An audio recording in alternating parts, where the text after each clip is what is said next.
My daughter Clara has been playing cello since she was 6. I want to say that first before anything else, because this story has a tendency to become about money.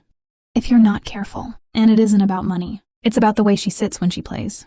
The way her whole body reorganizes itself and on the instrument, straighter, slower, more serious than any other version of herself at 10 years old. It's about my grandmother Dorothy, watching her play at a family dinner 3 years ago, and going very quiet in a way that wasn't absence, but attention, the particular stillness of someone recognizing something. Dorothy gave her the cello the following Christmas. It had been appraised. It was old Italian, worth considerably more than any of us had occasion to think about, because it wasn't in a case in a vault. It was in my daughter's hands on a Tuesday afternoon, making sounds that filled my apartment with something I can't name accurately. I didn't know what it was worth in dollars until after it was gone. My mother told me on a Sunday phone call somewhere between asking about Clara's school and mentioning the weather the way she said it suggested she expected the conversation to move on quickly. My parents had found the cello in the spare room during a visit. I had left it there the previous month.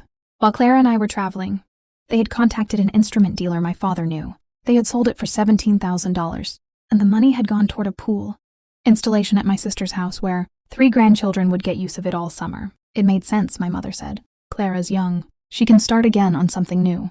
I didn't say anything for a moment. Then I said I needed to go, and I got off the phone and I stood in my kitchen for a long time. Clara asked once that same week back home looking for the case. I told her it was being looked at by someone, that there had been a mix-up, that I was working on it. She studied my face the way children do, when they know the answer is smaller than the truth. Then she nodded and went to her room. I stood in the hallway afterward. I know that hallway well now. I've done a lot of standing in it this year, holding things I don't know how to put down. She didn't cry about it in front of me. I don't know if she cried at all. What she did was borrow a school instrument the following week and keep practicing, because the recital was in 6 weeks, and she takes her commitment seriously, more seriously than most adults I know. That's the part that undid me most quietly. I called Dorothy on a Thursday. She asked about Clara first, the way she always does. Asked specifically about a passage Clara had been working on. Remembered its name. Asked if she'd gotten the fingering right. I had to tell her there was a pause. Not shock, something more considered than shock. Then she said, "I need to tell you something about that instrument." She had worked with her attorney when she gifted the cello. Not out of suspicion, she said. She was careful to say that out of knowledge. Knowledge of how families move around objects they don't fully value, how things migrate, how intentions dissolve over time into convenience. She had filed a conditional gift agreement. The cello could not be sold or transferred without Clara's consent as named recipient, and without Dorothy's written approval. The instrument had a registered provenance trail. The buyer, whoever he was, did not have clean title.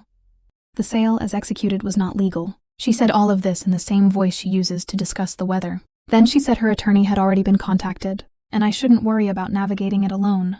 I asked her when she'd done all this, the paperwork, the registration. When I gave it to her, she said simply, "I loved her enough to do it correctly." My parents' attorney has been in contact with Dorothy's. I have not spoken to my parents directly since the Sunday call. I don't know what to say to them yet. That wouldn't be either too much or not enough. The pool is built. It exists in my sister's backyard, blue and clean and full of water. Her kids swim in it. I have seen photographs. I don't feel what I thought I would feel about that. Most feel tired and sad, and something small and stubborn underneath both. The thing that keeps me making calls and answering emails and telling Clara we're working on getting it back. She accepted that. She always accepts what I tell her when I say it straight. She's practicing on a borrowed instrument. It doesn't have the same resonance.